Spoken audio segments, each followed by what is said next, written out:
Merci. La parole est à monsieur André Schneider.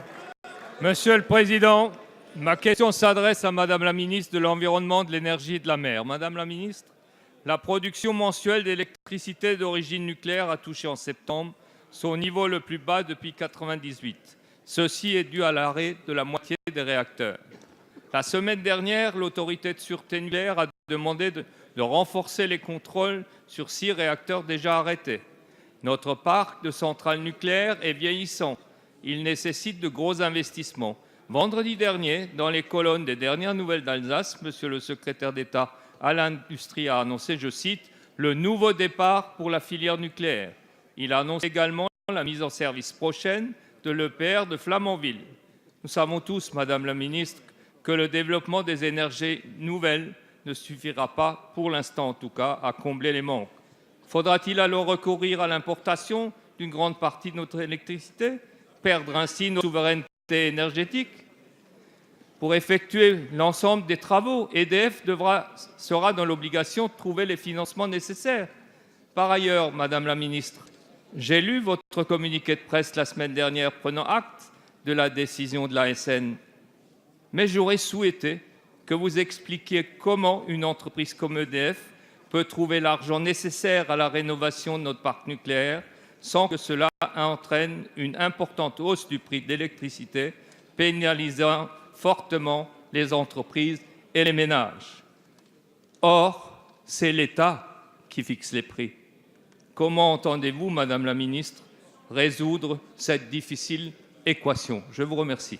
Merci. La parole est à Madame Ségolène Royal, ministre de l'Environnement, de l'Énergie et de la Mer.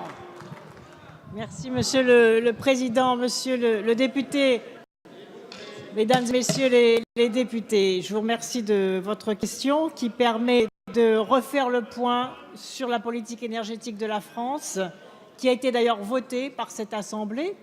Et donc, les réponses à vos questions sont simples. Cette politique énergétique s'appuie sur 2 piliers, la sûreté nucléaire, la sécurité d'approvisionnement et puis, bien évidemment, la montée en puissance. C'est la 3e dynamique, la montée en puissance de la transition énergétique et des énergies renouvelables. L'autorité de sûreté nucléaire a en effet mis à l'arrêt ou demandé des contrôles sur 11 réacteurs sur 58 réacteurs. EDF a produit son calendrier de vérification de ces réacteurs.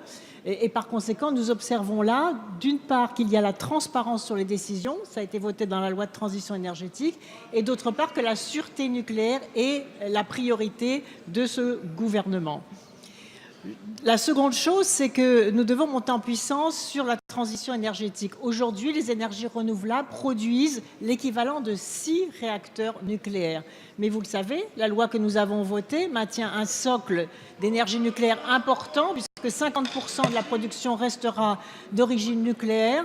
Et par conséquent, nous devons à la fois renforcer cette sûreté, faire les travaux. Je précise, pour répondre très concrètement à votre question, que dans les factures d'électricité payées par les Français est inclus le coût de l'entretien et même le coût de démantèlement des centrales, et que par conséquent, cet équilibre qui a été trouvé par la loi sera mis en application. Et une nouvelle fois, c'est par la montée en puissance du renouvelable, par les économies d'énergie et par la rénovation du parc nucléaire que nous réaliserons la programmation pluriannuelle de l'énergie qui sera publiée dans les prochains jours.